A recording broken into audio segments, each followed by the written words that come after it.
Bam. Take off. Bambos, bambos, bambos, bambos. Here we are. Got a song for me today? Here we are again. Another day in paradise. You're doing Phil Collins. It sounds like you used his lyric, but not his song. Oh, it's another day for you and me in paradise. With Victor Lacken. Yes, with Victor Lacken. Victor Lacken and I took Dutch course together. And we used to have so much fun because we tease each other. And everyone in the class thought we didn't get along. So they were always a bit feeling like, oh my God, you and Victor, is it okay? Is it okay? And it was like, just because we had better humor than others in the class, they didn't quite understand that you can enjoy yourself just giving someone shit the whole day. Yeah. So Victor and I just had that fun. And we've had contact through the years. He's Irish. So we might have translations going on sometimes if you don't understand what he's saying. And I was always fascinated because Andy, we're gonna do this on. You bastard! A wonderful chaos.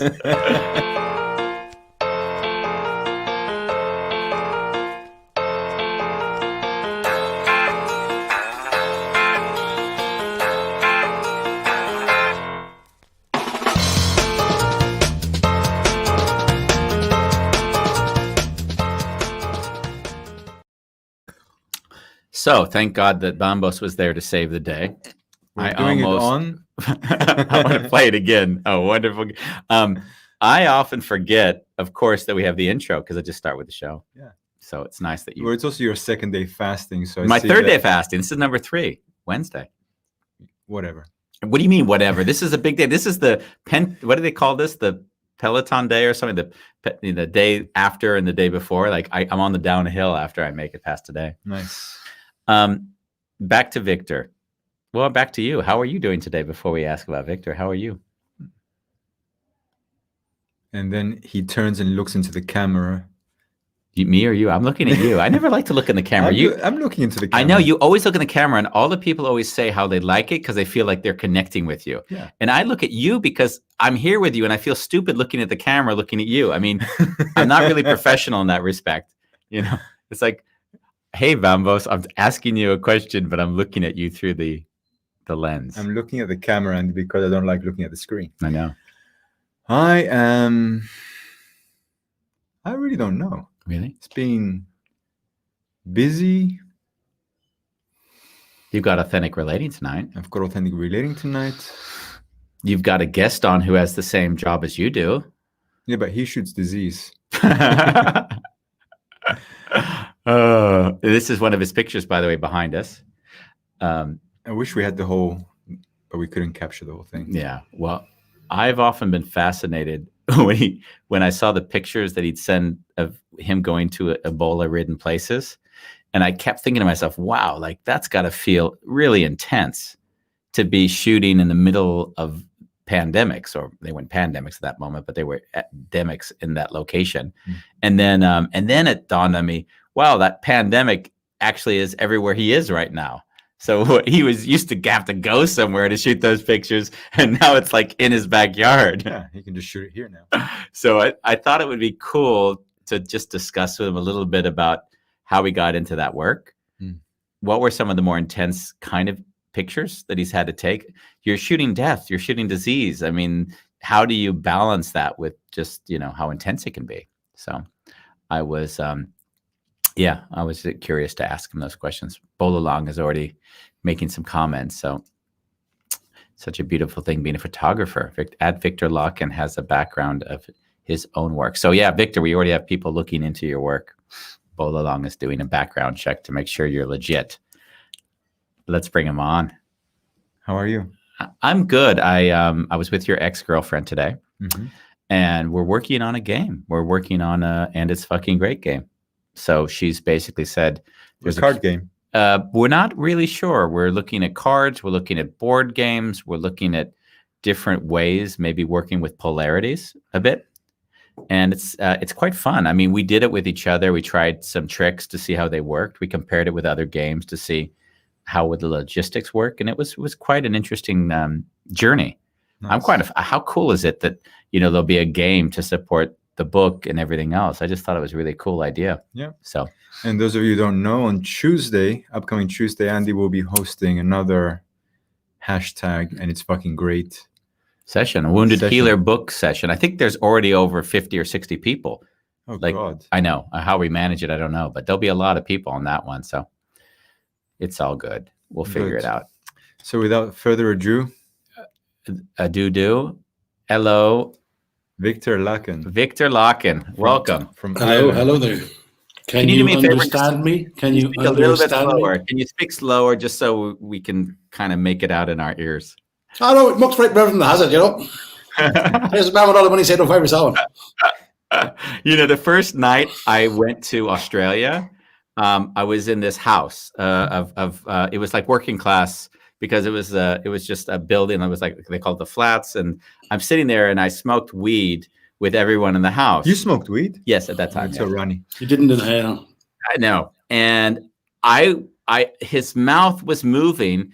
And I saw the words, but I couldn't make sense of the word. It was as if they were like you're watching a Chinese movie and they weren't synced up. So I'm sitting there looking at his mouth and thinking he should be speaking English, but I didn't understand a word he was saying. It was really a fascinating experience. Yeah, that was that. That was me you're talking about. No, you never were that bad. I don't think, at least. So, Victor, I have to talk slowly so that you can understand me. No. Not distinctly. But with your red hair, you could actually be Dutch. Actually, that wouldn't. I'm sure people must mistake you. No.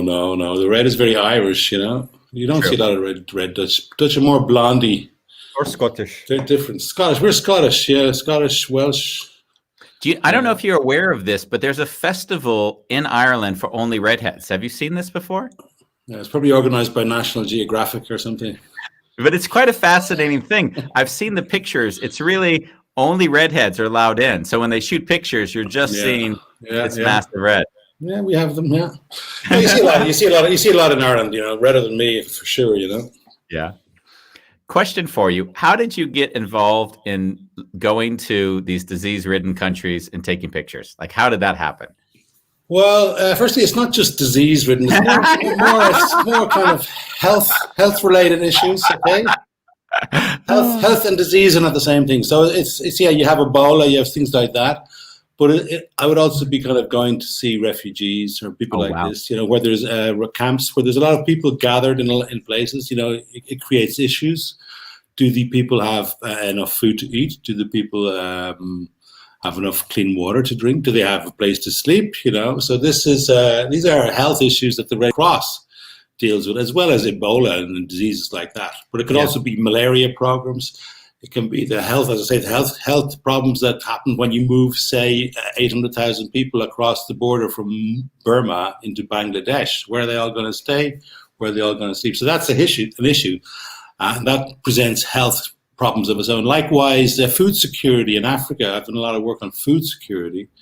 So it's like you go to places where the weather's really hot and the climate is really dry, and it's getting hotter and hotter every year. And there's still people living out there. Their ancestors have lived there for thousands and thousands of years. But they need to survive. They need to find water. They need to get food. Where is it? What do they eat? So I've been sent to those places. So it's not just disease. It's kind of I know. Health related. Thank you for qualifying. I have a question for you, because when you share all these stories, I start to think to myself, I would want to cry probably every day I was out there, because in some ways you're there shooting the thing, but in shooting the thing, it doesn't necessarily mean that you can do anything there per se. I mean, you're going to go home and have a nice dinner while these people are sitting there and starving. So there's but I look at it from the point that I'm there to do a job, and my job is part of the solution, not part of the problem. I'm there to raise awareness. I can't save everybody. I can't. There's you're not there to help people individually. You're there to help the situation as a whole and in general, and that's really what the org. So I feel quite comfortable in there, in any of those situations. I wouldn't feel comfortable in a warlike situation, because that's a different thing. I'd have more concerns about that. I'm Irish, so that we're a neutral country. We've never been in NATO. We abstained in the Second World War. So we have a neutral tradition. So my passport as an Irish person would have some value. for example, if I was British or American, or that can make you a target in certain countries, for kidnapping, or what? Are you a spy? Are you? But as an Irish person, and also with the Red Cross, with that logo, with that brand on you, that gives security as well, So when I went into Ebola land, for example, in Liberia and Sierra Leone, I had my concerns, but I trust. Who am I going to trust about this kind of thing? The Red Cross are the people I would trust. They know about it. They're dealing with these kind of situations in a different capacity, in different ways, but they are a health organization, a health NGO, the most famous in the world, the biggest in the world. They have people in every village, pretty much in every town, or in every town, in every country in the world. They're a huge, probably the biggest grassroots organization in the world. They can take me and they can drop me in, say, Kenya. In some little village there'll be a Red Cross branch there. It'll be the same in South America. It'll be the same in China. It'll be the same in East Timor, in Australia, in the United States. Every town, pretty much in the world, there's a branch close enough of the Red Cross. Wow. And they're a grassroots organization. So you get in there, you get in and see people living, the normal people, not the touristy areas where you might go if you were just kind of, I want to go to Africa or see Africa. You're being dropped into a situation. It's never beautiful, Yeah. But it's just to even see these places enriches your understanding of the world. What's it like in a slum in Liberia? The sad thing about those things is Ebola's gone. They wiped out Ebola within a year and a half. But the people are still poor. The people are still looking for food. The people are still have to deal with the horrible rainy season every year. They've got malaria. They've got cholera. They've got, lack of education. Victor, I've got to interrupt you because I'm trying to teach Bambos how to interrupt guests so that he can ask the next question. So this is an example of me trying to you can continue, but Bambos, that's what I would do in general. Victor, I'd love to ask you a question. Right. So kind of walk me through a little bit. When you're in one of these countries and you're finding a moment where possibly someone's dying and there's a life and death situation, and you've got your finger on the button and you have to compose the image, what's happening for you there? Or what's going on? Well, that's not something that happens a lot. With Ebola, the people were generally dead when I turned up, right? So, and generally they would, because I'd go out with the burial teams, but the dead person would usually be in a house or a slum or a cabin or something. And they would go in all their masks like these guys here. They would disinfect it. They would go, and I would not go in there, I didn't need to see that. Dead people don't give consent, So, you have to be kind of a bit sensitive about what you're shooting, how you are representing this. And there's a conflict there for me as a journalist, because I grew up as a photojournalist. I was trained as a journalist. And I would be working with the Red Cross. I'm not working for the press. And working for the Red Cross, we have a slightly different set of rules than working for the journalists. But I was taking some of these award-winning journalists, from the National Geographic or these guys.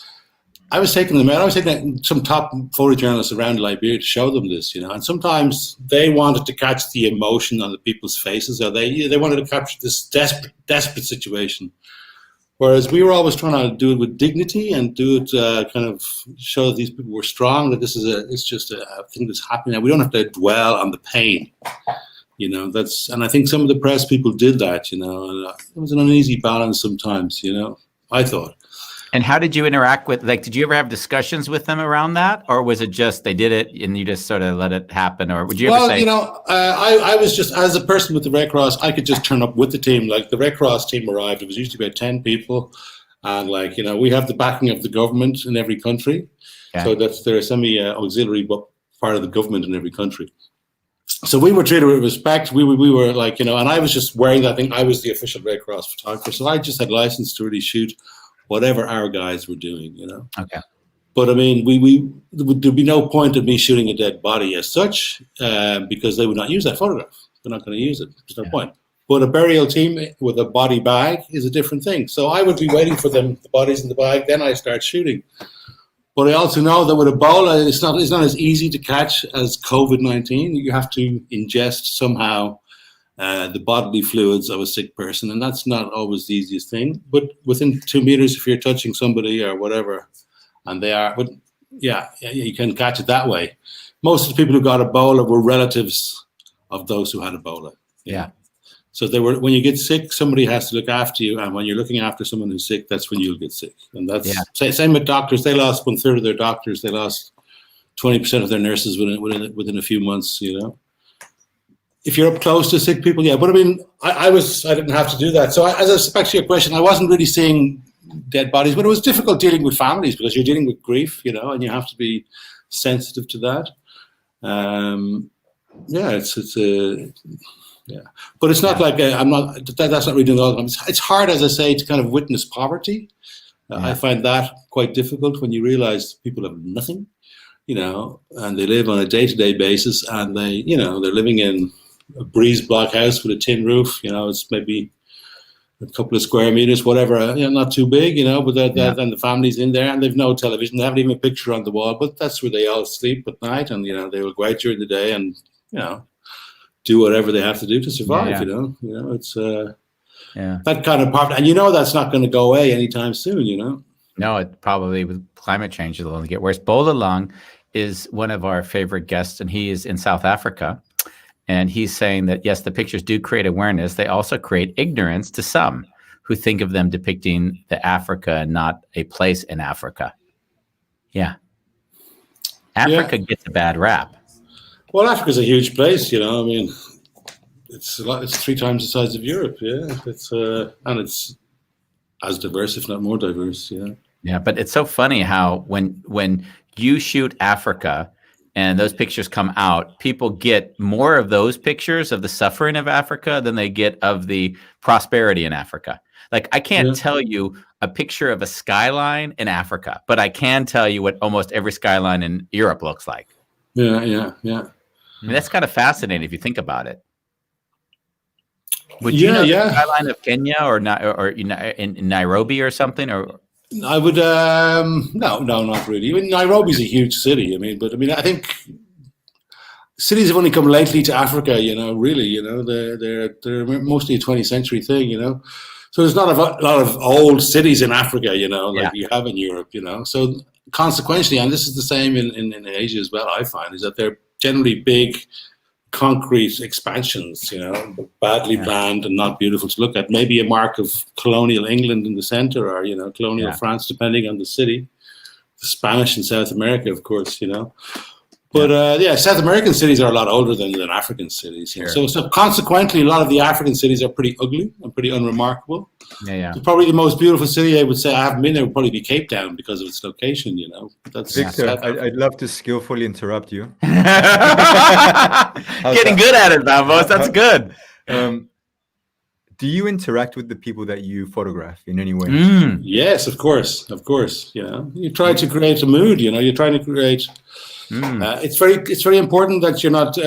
People don't feel you're sneaking pictures of them. I mean, you can sneak pictures of them, but I mean, you have to do that in such a way that you're not drawing attention to yourself, and that's part of the art.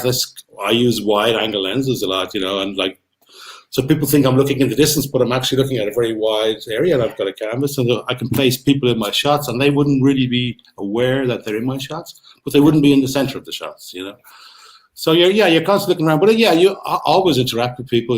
That's how you gain their trust. Like this picture that's behind us. Can you give us a history of how that picture came about and what it was, what led to it? Yeah, that was probably my second week in Liberia. I was being out with the burial teams, and we were going into West Point, and West Point is the biggest slum in Liberia. It's about a quarter square mile of just corrugated iron with 250,000, a square mile actually, with 250,000 people in there. So it's a big, heavily congested slum area. Down by it goes on to the sea, but we had to go really right through all these little narrow lanes. It was raining, I remember. It was about 38 degrees, so it was really hot. These guys in the suits, they can only go for about 30 minutes, 35 minutes, because they're sweating a lot inside. And the sweat is starting to fill up their boots, and it gets very hot. So they've only got about 30 minutes. But it was particularly hard here because normally we would have a truck to carry the bodies away. But because there was such a little warren of lanes and everything, we had to walk in. the whole way, and through all these narrow lanes. So these guys were getting really hot, and then they have to carry a body all the way out. And it's about a 15-minute walk, and you're carrying, 70, 80 kilos. So this guy was going in. This was just before he went in. That's one of the slums. It was beautiful blue, I remember. And he just had masked up, and he just had his spray thing. He's going to go in there and start disinfecting. But it was just the courage of these guys. That's what I was trying to get. And just to look him in the eye. It's his eyes that peek through there that make it a strong image, I think. Yeah. But it's just the determination, and like they were quite. I don't know if you ever noticed this, but if you take pictures of people and they're in uniform or they're dressed up, they always want their picture taken. Same with these guys. They put on this thing and they're up, and then they would all pose for you. They would be fine, like, yes, I'm here. I was actually just thinking, I can't remember which guy this was, because I just remember now the eyes, Wow. What would this guy's job have been? Like, what was he trained? Is this what he's trained for, or is he? No, he'd be a volunteer, but they were paid volunteers. So he might have worked in a morgue or something before, or something like that. But his job on this occasion, he was the guy spraying. So he'd go in first into the house where the body was lying, and he'd go in and he'd spray the room, and he'd spray the body, and then the guys would come in with the body bags, and they'd be all sprayed again, and then they lift the thing into the body bag, and then they zip up the body bag, then they spray it, and they zip it up again. And only then do they come out. So I get them before they go in, I get them when they come out, Wow. How is it, you're in the middle of international news. So that Ebola outbreak that you're shooting is basically making world press. Yeah. And it's sort of the benchmark for everything. And now we're dealing with our own pandemic. But at that time, Ebola was like the biggest fear any nation had of, we don't want to get Ebola. Yeah, and that kind of brought out the worst in a lot of countries, I think, because so many people wanted to close down the whole of Africa. And black people started getting a lot of, especially African people. And also, I got to say, there's a lot of a stigma attached to the disease. Even for myself, because people say, "Oh, you're going to come back with Ebola. What if you bring Ebola back? What about your kids? What about everybody?" So people were largely ignorant about, if you have Ebola, you don't really walk around. It's not like COVID, where people have it, they don't even know they have it. If you have Ebola, you know you have Ebola, and you're not going to be walking around infecting people. But there is an incubation period. But it was a lot worse disease than COVID. Yeah. What's fascinating is that nowadays everyone is so well wrote on how disease transmission occurs, what are the real risks. Like when you would be doing it, like everyone could project stories on it because they don't know anything anyways. Yeah. But now you could talk about transmission rates. You could talk about points of contact. You could have a meaningful conversation with someone that they wouldn't have had before. Yeah, but it's also curious to see there is a kind of a knock-on effect of that, because if people have a higher level of hygiene, if they wash their hands more, even here, or they keep a bit more distance, then you should see a decrease in other diseases, normal flu, for example, or diseases that are spread between people, they will go down. Likewise, in Africa, just teaching people to wash their hands because of Ebola helps prevent cholera or dysentery or these other kind of diseases that if you have dirty hands, that's how they're transmitted. I was talking to Ronnie, and she said basically the death rate has decreased in New Zealand overall because the flu, which would have taken also people, is now lower than it would have been otherwise. Yeah. So it's interesting is that if people do it right, you come out even ahead as opposed to just not having COVID. Wow. Yeah. I'm surprised how emotionally capable you are of going in there and not feeling like the weight of the situation. Like, I don't know, for me, I don't know if I could, in a way, I'd have to shut down part of my emotions to allow it to function. Well, first of all, you got to just try it, I think, because it's hard to speculate on how you would react. And I think you probably have, you adjust very quickly to a situation, I remember arriving in Liberia. And this was the strangest thing, because they asked, does anybody want to go? And I said, I'll go, yeah. But then I realized nobody else was saying, I'm going to go. So I'm like, really? Am I the only one? I'll do it. Because I trusted them, But I do remember arriving there. It's probably the second poorest country in the world, Liberia. It's the second wettest country in the world. The wettest one is next door, Sierra Leone. It was the middle of the rainy season. It was the middle of a epidemic,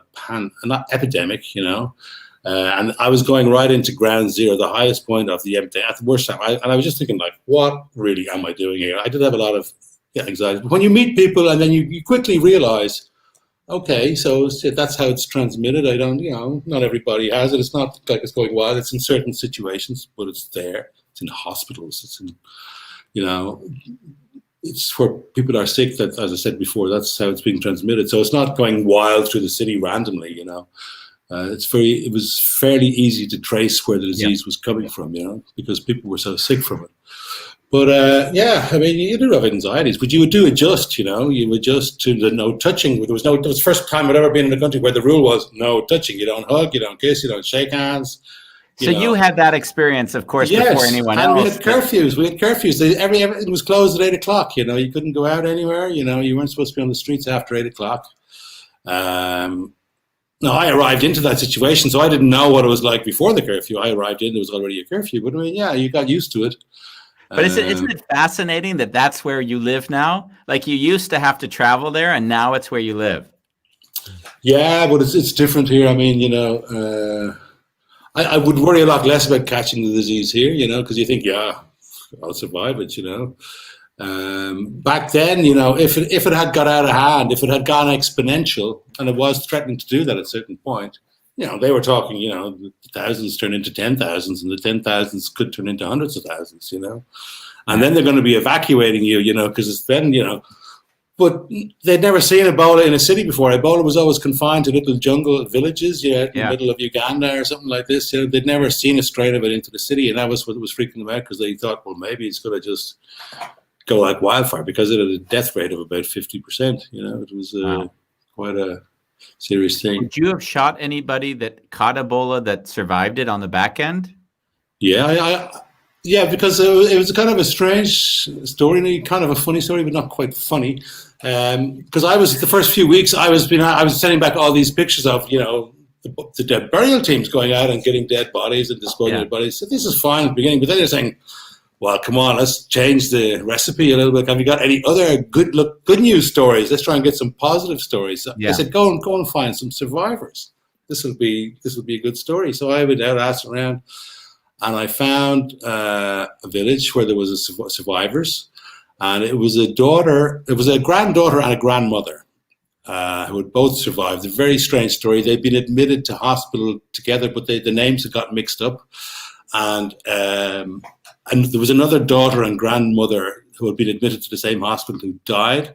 So their family was told that they had died, but it was the wrong thing. So, and they were still in the hospital, and they don't give you back the bodies, as they burned the bodies. So they knew back that they had died and their bodies had been cremated, And then a week later, they arrived back at their village, and they were like, wait a minute, what? You're not dead? No, we're not dead. There was a mix-up, They must have thought it was a ghost. So this was supposed to be a great news story, and I was hoping, and here they are. They had their certificates from Médecins Sans Frontières that they had survived Ebola. And I was trying to get them to smile for the camera like survivors. And then I learned that her father, the young girl's father, who was the son of the grandmother, he had worked in the hospital. He was the one who had infected them, and he had died. So I was trying to get them to kind of, it's a good news story, he survived. And they were like, but we lost her. They didn't know they'd lost their father until they came back. So it was this complete mix-up, and it was... So that was a difficult time, because the pictures, when I look at them, you just see the sadness in their eyes, they were just told that their father died, I guess, in that sense. Yeah. So in the end, it wasn't such a good story. It was a nice story that survived, but I mean, it wasn't I couldn't turn it into a feel-good story, I was a bit shocked. Victor. Oh, nice, Bobby. See, the finger helps. The finger helps because the finger is directive. No, that would be a bit too aggressive. The finger is enough. You sure? Yeah, I think so. How does it feel, Victor, to get a finger? No. You're not pointing at him. You're going like this.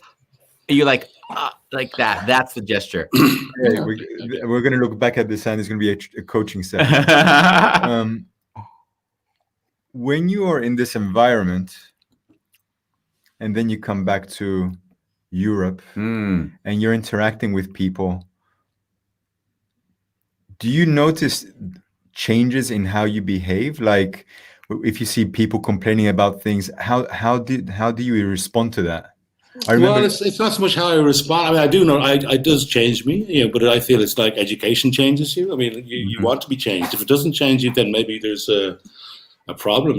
I think travel broadens the mind, and you do see things.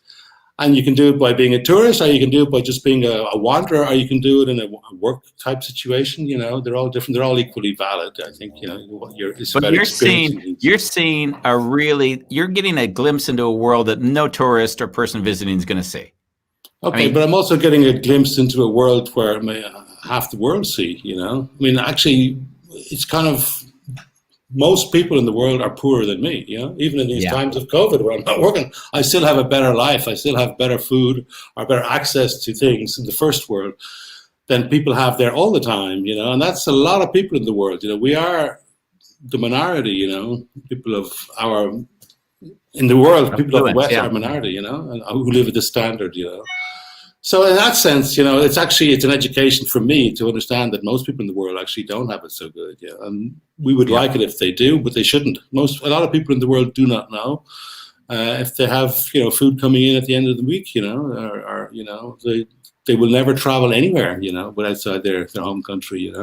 Yeah. So you're actually appreciating what you have. Yes. Well, it allows me to put my life in context overall. We're all humans on this planet. And we need to see outside our own world. Sometimes it's easy to be in your own bubble. It's a humbling experience as well because it's the sense of humor. No matter what country you go, you'll always find people's humor. There's always that, even when you can't speak the language or when you only have a few words, you can always find a way to interact. And children are the same all over the world. They're all that was the one thing. The same jokes work in South America. It's like the same little tricks. You can make if you can make a child smile. If you can make a child smile in one country, you can make a child smile in any country. Yeah. Do you ever find yourself feeling lonely, like you're there and you can't fully be with people? Yeah, you're always an outsider for sure. You're always an outsider. And then you come back home and you might have the same experience because you can try to put words to what you've experienced, but no one really gets it. Do you ever have that, like, fuck, I'm alone in this? Well, it's not a loneliness. It's I would just put it down to my own experience that I know better. And maybe in my head, like I've seen a few things, I know what I'm talking about, that kind of thing. For example, I've seen some people online going on about COVID and how it's a hoax or whatever. They don't believe it, or the numbers are inflated, or there's conspiracy things around it, But I remember when I was out in Liberia, I'd be looking at the Facebook things back home, and people were going on about how Ebola was it's created by the Americans in a lab, and they testing it on Africans, blah blah. And I'm saying, Jesus, guys, these are people with university educations, and they're going on about this, and I'm doing my best out there in Liberia with the Red Cross to inform people that the best way to defend yourself is to learn about the disease, to understand how it's transmitted. It's not a fake disease. It's not a hoax. This is a real thing. There's a real way to tackle it. You've got to do this. You've got to do that as a society. So, I didn't like that, People like armchair experts spreading conspiracy theories while I'm on the ground. I say, well, I know on the ground, I've been with the Red Cross. This is not a conspiracy. This is not a hoax, Yeah, but that's when you see places. Now it's widespread. As far as I'm concerned, half of America thinks it's a hoax. Yeah, and half America will get infected. They were at the Trump rally yesterday. Yeah, we saw the Trump rally yesterday, which will clearly have some corona. Well, ironically, they say, and this is ironic, and I don't take any joy in it whatsoever, but they say that if COVID's going to kill people, it's going to kill Trump supporters because they fit the profile, of the elderly white person or whatever. They're kind of. They're the elderly populations. Yeah. Do you still have contact with any of the people that you photographed on your travels and who made it? And I would have connected through Facebook. Wouldn't be close friends with many of them. Because it depends how much. It's more the people I worked with rather than the people I photographed. So the teams I was working with, they were some great people, very talented people, very giving people. People who had seen a lot. Because they were in Ebola, but they'd also been somewhere else. They'd also been in Sudan. They'd also been in Mongolia. They'd also been, they'd been around. They had stories to tell, So and you're in a crisis situation. So and sometimes you're the expat group of people that are from you've been drafted in from all over the world. To kind of focus. I sort of have this picture of you guys going to the bar, the hotel bar afterwards, and drinking a whiskey and sort of talking about the old war stories. Is that a fair portrayal of how it works? I actually started smoking again while I was there because they were all smoking, Oh, and yeah. then, so you'd work hard, but then 8 o'clock everything would be finished, it'd be dark, you'd be thirsty, so you'd go to the bar and you'd have a few beers and then go home. Yeah. Like you had a few. I know you're Irish, so yes, so that you had a goes few without more. Well, we worked in the morning, shall we say? So I mean, it was. There was a bit of that, and you needed it because it was kind of the relief after a tough day. Sometimes, Victor, I'd like to go back a little bit more back. Like you took a camera in your hand. Like, tell me about that connection. Like, what was it that made you like take the camera in your hand and say, "This is what I want to do"? Yeah, I think I was about 17. Well, my father always, he worked in television, and he always had camera, and, I learned a lot from him. Like, we had a dark room at home and stuff like that. He never let me use the camera, but I used to watch him, and he would, he taught me a few things about the basics of photography, about the light and the exposure and the aperture and stuff like that. And processing. But he was shooting film. Yeah. Well, he was shooting 35mm photographic film. Yeah, slides. I still have all his slides. But family shots, holiday shots. But he taught me a lot about it. And he gave me my first camera at 17, a German camera, a Zeiss Icon East German camera. But I kind of. It was a dream. I didn't know how to become a photographer. I ended up doing graphic design and journalism, but I was always taking pictures. And I worked here then for about 7 years. I've been all over the world. I traveled all over the world. I was taking pictures. And I arrived here and I worked in a cable company for about 6 years. And then I left that. I just said, okay, I have one chance to do what I want to do here. I want to be a photographer and I want to be making videos and that kind of stuff. And I just decided to try it on my own, and I knew a few people who worked in the Red Cross. I knew people who do a lot of corporate stuff as well, the boring stuff. It's not always boring, but I mean that also pays money for me. That's part of my work. I don't just do this kind of work. I decided to go out on my own, and one of the first jobs I got was to go to Haiti and look at the third hurricane in a week hit the country there, and it was like people who were put out of their homes and stuff like that. Just do that kind of a story, and they gave me a few more going to Bangladesh and like these kind of stories. Pandemic prevention, ironically, we did stories on that in Belarus and in Kenya and in Senegal. So I remember being in Senegal, there was like they wanted to kind of show the Red Cross teams how you would prevent a pandemic of the bird flu. Yeah, the bird flu. The ones they were worried about at the time, H1N1. Because you have these big festivals in West Africa, religious festivals, like where maybe 2 million people, Muslims, all gather like from all around West Africa to pay some shrine. But if the disease is there, that'll be exactly where it'll all come together, and then it'll just disperse out. So they were kind of doing training for the Red Cross teams how to prevent. And it's all down to the same thing: hand washing and basic hygiene. So I remember being out there and being the only white guy when 2 million Muslims around me, like sticking out. But I mean, it was fine, Have you ever run into a difficult, uncomfortable situation where you felt unsafe? Not only from health. Yeah, in Liberia a few times. The problem there was that we would arrive because the most infected thing is a dead body. As you get Ebola, the virus keeps multiplying in your body, so you get sicker and sicker. And the sicker you get, the more contagious you are, and the more the virus is just present all over your body. And in Liberia, there's no tradition of cremation, so the ritual is to wash the body and bury it. And that's very dangerous. Washing the dead body is just so. Basically, when we heard. And there was also very few doctors, so they never knew exactly, unless they had taken a blood sample, if the person had died of Ebola, because people die of other things. But you couldn't take a chance that it might have been Ebola. Yeah. So basically, anyone who died and hadn't got a doctor cert, and nobody had a doctor cert, we had to go and take them and take it away for cremation. Yeah. So a lot of the bodies we took away didn't have Ebola at all. And families do not like that. Right? They didn't like that because they were saying, well, he didn't die of Ebola. And we're saying, well, we can't take a chance.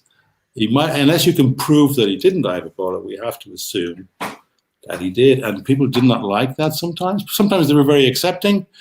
sometimes they just said, well, what can you do? Because, what are you going to do? You're going to keep the body there? Nobody's going to bury it for you, because, unless you can.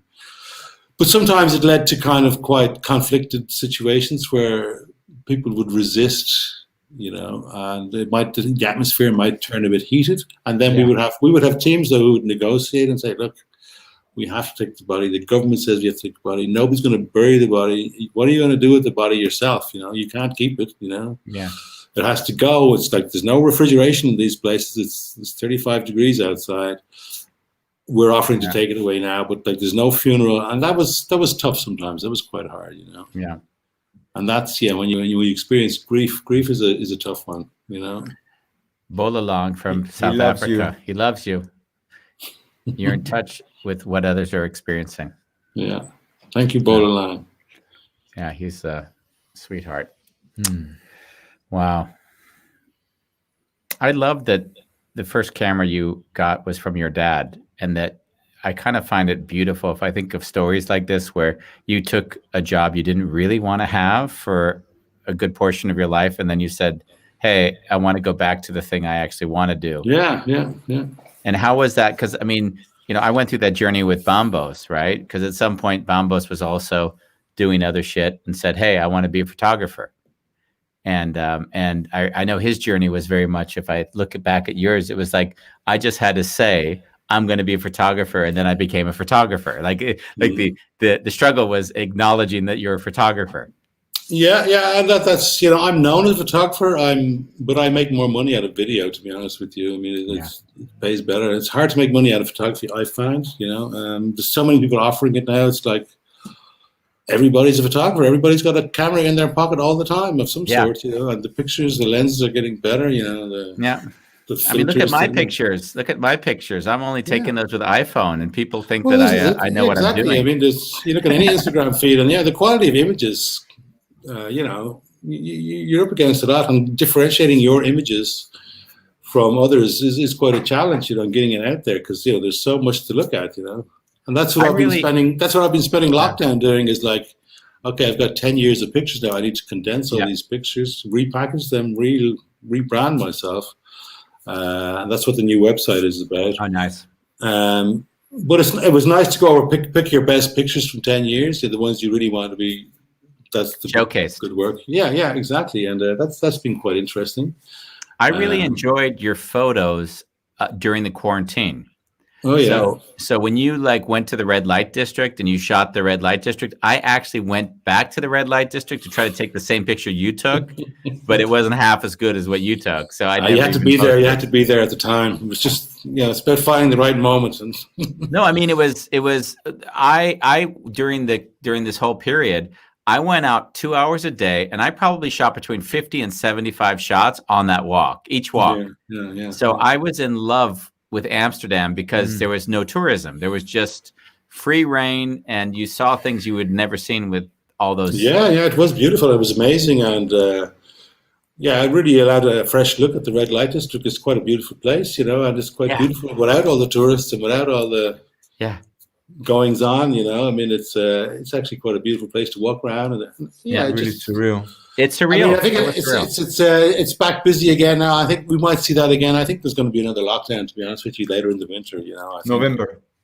We're putting our money down for November. Yep. I mean, all I know is if you go to the parks nowadays, or even we're on the 9 streets out here, I can tell you there's no social distancing outside that door. You go outside that door, and it's just. It's crazy. It's crazy right now. Yeah, and you'll find that in winter, people will spend much more time indoors, so they're sharing the same air a lot more. They're not really going to the park when it's going to be raining and, cold and wet and dark, Yeah. So that's going to change things. The schools are all packed, My kids are at school. I'm sure one of them is going to bring it back one of these days, Yeah, exactly. Are they staying with you? 50-50. I mean, their mother lives around the corner, and we have an arrangement, and it's 50-50. And so they were with me the last few days. They'll be with me for the weekend. So it's good. They're good kids. Nice. Yeah. I had a great few projects with them. I'm teaching them both how to play accordion. Yeah, I mean, that's another part of your life we haven't dug into. I've seen you play on St. Patrick's Day on stage at the Amstel Irish pub. Mulligans, yeah. Mulligans. And how did that happen? How did you become... Well, I've been playing music for 35 years, Irish folk music, I love it. I knew it in Ireland, and it's quite a big scene over there. It's my misspent youth, my 20s. I was in Irish festivals playing music and drinking beer and having the crack. And I've been able to do that. I lived in Australia for a while, and there's a big Irish community out in Australia, Very and well. Do you have the accordion next to you? Yes. Can you play something for us? No, I mean, the accordion's over there. I'm not going to play it. I'm teaching my kids, but I don't play it myself. I play guitar, and I sing. Oh. And I play with people. I play every Sunday in Mulligans. You think we can trick him to play something? We might if you ask him nice enough. It's not going to happen. No, why not? Because you wouldn't sing along, or what would the... I'm not here to sing. I'd have to get drunk first. I was going to say, you have to drink before that happens. Yeah. Bring him a Guinness. No, I'm on the coffee, so it's not quite. Yeah, I don't know if you ever just to segue into a wholly another topic. I'd be curious because I spent after our course when we did our Dutch course, I went on to do the Dutch. They call it the inburgerings course, right? Becoming a Dutch citizen course. You did that? Yeah, I did the becoming a Dutch citizen course. Tell. I mean, I can tell you every way you can get social insurance from the Netherlands. I like what they teach you when you do it is basically if there's a racism situation, then here's who you talk to. If you feel like you're being cheated out of something at work, go to this union. Like they really basically prepare you to deal with all of their social structure. How do you benefit from our society? And I don't know, did you ever do that or did you have any intention of doing that? No, as a European, I don't need to do any of that. I can just live here as long as I want, so long as we don't have a Brexit in Ireland, I mean, I'm fine. And, I would have probably done it if the rules, if I had been American, I had to do it, but I mean, it just hasn't been necessary. I'd be more thinking about getting my kids Irish passports than taking a Dutch passport myself, Yeah, because right now there's that, all of the issue isn't quite resolved with Brexit in Ireland, as far as I recall. Is that the shit's going to hit the fan actually any month now? Yeah. And what would that shit be? Because I don't quite understand what the real shit is there. The shit is that Ireland is an island, but it's divided. Northern, and for 30 years, from 1969 to 1999, there was kind of civil war going on up there, low-level civil war, a situation as they called it, the Troubles. That was resolved basically by the outside. Well, listen, we're all Europeans. We're British, we're Irish, whatever, but we're all Europeans. And we don't need a border here. Like the water is just like the rest of Europe. There's Belgians and Germans, but the border's gone. We're just going to take away the border. So the border was kind of heavily armed. It was a big symbol of the division in Ireland. Most people don't want the border there, but most people in Northern Ireland don't want to be part of Ireland. So it's like that's the situation. Anyway, I've been there. It's pretty intense. It's pretty intense if you go there. Yeah. I mean, it's not like you don't know that there's still a border there. Because it's less and less visible. I mean, there used to be checkpoints. There used to be soldiers, British soldiers, not even Northern Irish, but British soldiers there standing with guns, like telling you, an Irish person, like, where are you going? I'm going to Ireland. So like it was a bit kind of tense in that kind of way. So that's all that infrastructure's gone. But with Brexit, suddenly, the people of Northern Ireland voted to stay in the European Union, but the people of the UK voted to leave, obviously. So Northern Ireland is leaving, even though they don't want to. So it's kind of that means that the border may come back. And if there's any sign of a physical border in Northern Ireland between the north and the south, that has the potential to reignite the civil war, the troubles, So that's what they're worried about, because if we don't want that border, we accept that Northern Ireland, but like there's no border, like it's kind of invisible, like we're all the same. Pretty much. But what's the real issue if you put the border back up? Because then someone can fly from Europe into Northern Ireland. It's a nationalist issue. It means you're dividing the country. So that's clear. But I'm saying, maybe it's a bit like Cyprus. Maybe it's a bit like Cyprus if Turkey was in the European Union and they suddenly said, okay, Cyprus, whether you're Greek or Cypriot, there's no need for that border anymore, Yeah.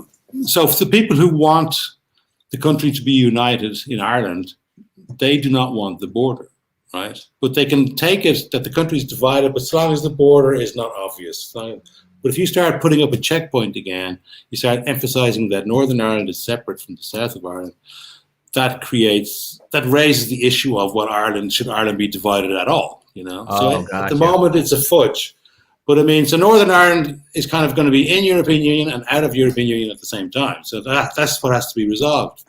Now, the British made an agreement, a withdrawal agreement, where that was kind of resolved to a point. And what would happen in the case there was a no-deal Brexit, because what's happening is they're heading at the moment for a no-deal Brexit, which is regarded as the worst-case scenario. In which case, then Northern Ireland is like, well, what's the deal? And they're saying, well, there's no deal. And the British are saying, well, you know, everything's up on the table again, you know. So that issue which we thought was resolved is not necessarily resolved, unless there's a deal maybe.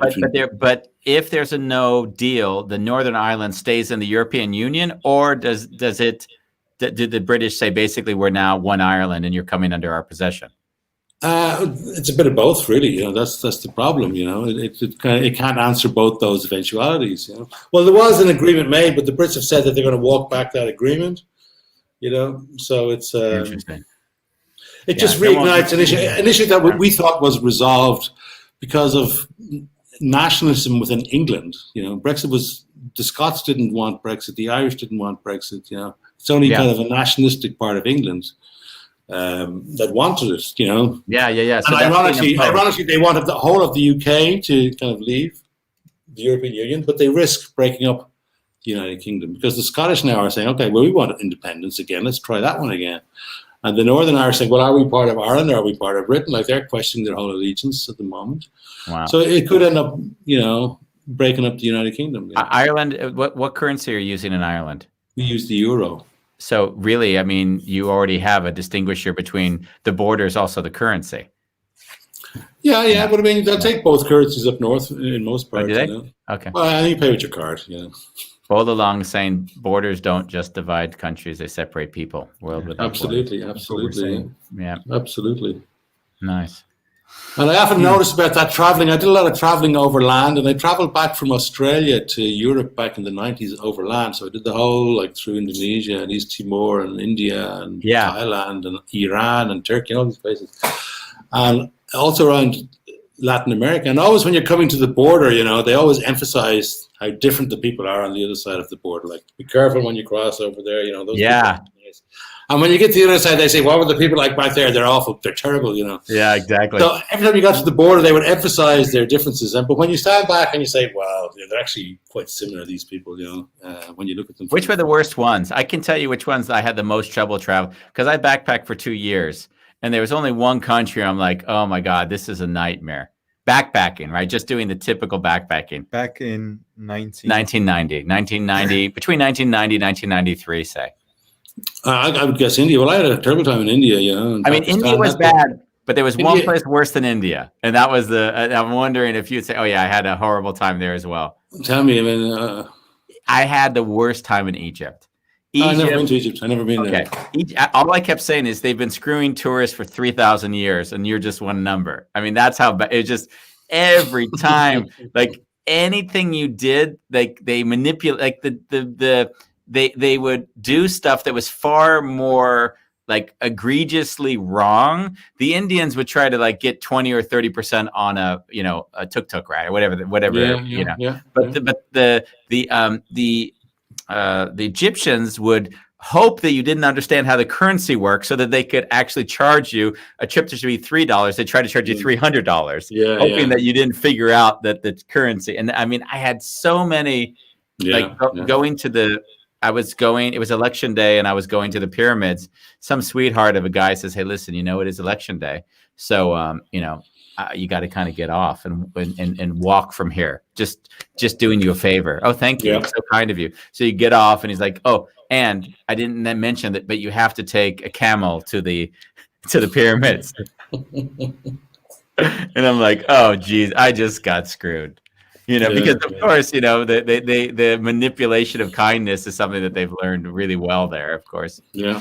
Hey, are you lost? I can help you. And then they take you well, you're always at a perfume store. I went to 20 perfume stores when I was there, right?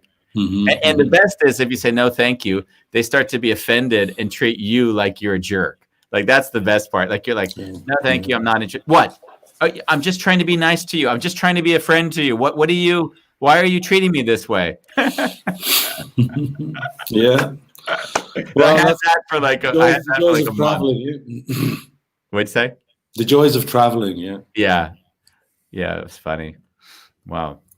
Well, I don't know. I have I've sort of reached my question. I feel like we've dug so far and deep into Liberia. I don't know how much further that we can go. I was a bit curious though. You did mention about dealing with refugees and in that kind of situation, and that must also be a little bit different because on some level, if you're dealing with Ebola, it's you're dealing with people that are refugees. That's utter desperation. If anyone's had an upheaval of that, I mean, that's got to be a wholly different experience, I would think, from shooting.